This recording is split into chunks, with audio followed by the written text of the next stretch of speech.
There can be no doubt that Stephen King, one of the most popular writers of all time, has found literary success and financial security. But things weren't always so comfortable. Welcome to Watch Mojo, and today we'll be discussing the tragic life of Stephen King. King was born in Portland, Maine in 1947 to Nellie Ruth Pillsbury and Donald Edwin Pollock, who went by the surname King. What you have is a body of work that literally has not been out of print, any of his books, since Carrie, which is a tremendous achievement for any writer. His troubles began early in life.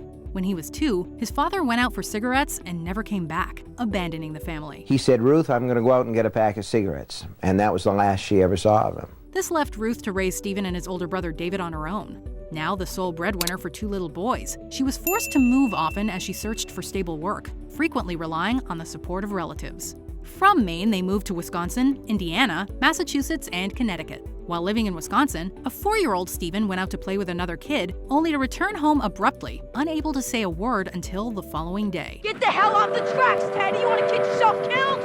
Just like the beach in Normandy. King claims to have no memory of what transpired, but said that his mother later told him that his friend had been struck and killed by a train.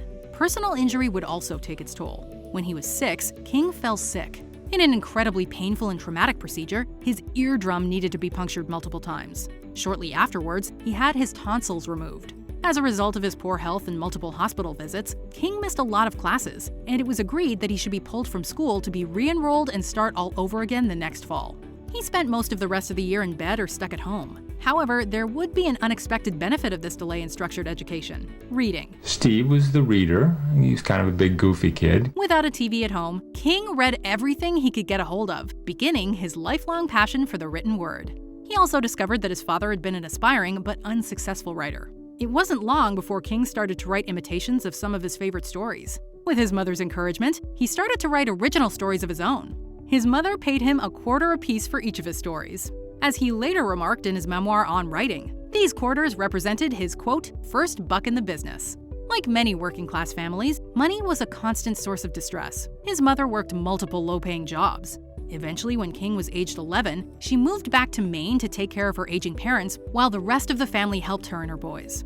It was not a situation she enjoyed, and one that would motivate King to avoid the same poverty trap. And now, may the Lord bless you and keep you. May the Lord make his face to shine upon you. As a teenager, he began writing and submitting stories for publication. He continued to write while a student at the University of Maine. Stephen began submitting his own stories to magazines, and he started his own collection of rejection slips. After years of rejection, he sold his first story, The Glass Floor, to Startling Mystery Stories in 1967. At university, he met Tabitha Spruce, a talented writer in her own right. In 1970, they had their first child, daughter Naomi, and married the following year. In 1972, they became a family of 4 with the birth of their first son, Joseph. King earned an education certificate as he continued to work at being a professional writer. But teaching jobs were scarce, and he and Tabitha struggled to earn enough money for the family. Working at an industrial laundry, he despaired that he was fated to repeat his mother's life. Sales of short stories published in men's magazines like Cavalier were often used to bail out last-minute expenses, but barely kept their heads above water. Even after landing a teaching job at the local middle school, King kept working at the laundry in the summers. At this point, the family was living in a double-wide trailer in a small town called Herman. Cozy. Yes, very cozy for a family. Life changed dramatically, however, when King was inspired to write a tale about a bullied teenage girl with secret and dangerous powers. And Carrie, you're dismissed from gym for a week. Just take study hall instead, okay?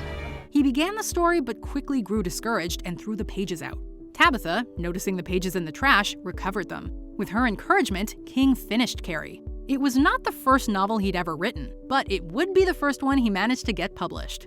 It would sell to Doubleday with a $2,500 advance. But the real shocker would come when the paperback rights sold for an incredible $400,000, half of which went to King.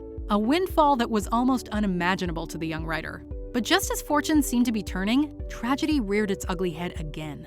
King's mother was diagnosed with uterine cancer in 1973. Chapters of Carrie were read to her aloud from an advance galley copy, but she would not live to see the book that launched her son's career make it to full publication. The death hit King hard, and he admitted that he was drunk while he gave the eulogy. You're a whiskey man, are you not? I was, most of the time. With the huge success of Carrie, King was determined to keep the good times rolling.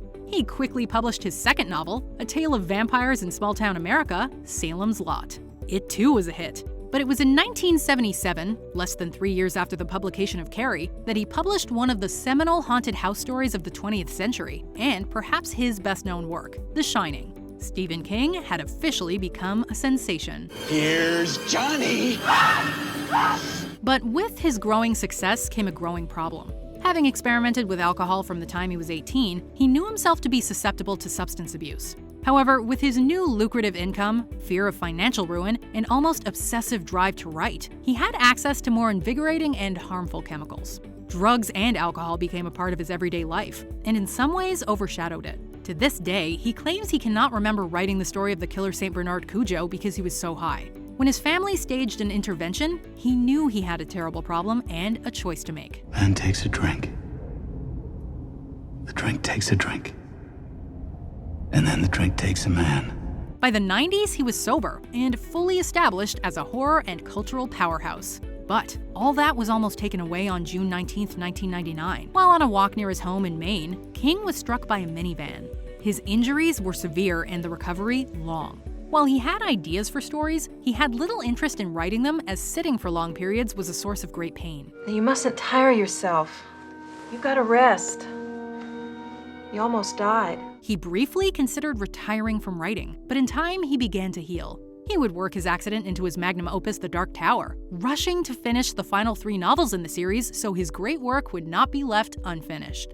Eventually, he got back into the swing of things. The body's an amazing thing, and little by little, it healed itself.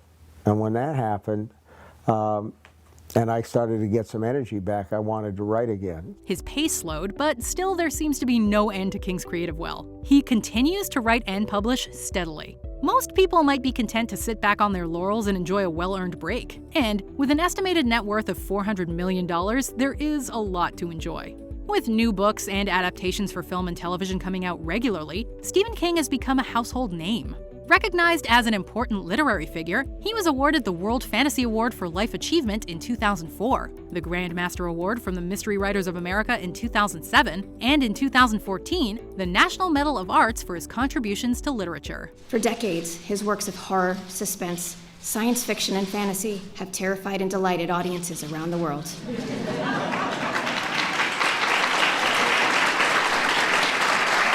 Before we continue, be sure to subscribe to our channel and ring the bell to get notified about our latest videos. You have the option to be notified for occasional videos or all of them. If you're on your phone, make sure you go into your settings and switch on notifications. But despite all his successes, he remains incredibly humble, still calling Maine his home and eschewing the celebrity lifestyle. With all he's earned, he believes in giving back, and he and Tabitha often donate, without fanfare, large sums of money to charitable and local causes. No one can say that Stephen King has not found success, and audiences everywhere, having been given some of the greatest stories and timeless characters of the last 50 years, are all the richer for it. There are a few guys in baseball fortunate enough to be able to bring it late in their career. Roger Clemens was one, and Nolan Ryan was another one. And I'd like to be that kind of a writer who's still able to bring a fastball. Check out this other recent clip from WatchMojo, and be sure to subscribe and ring the bell to be notified about our latest videos.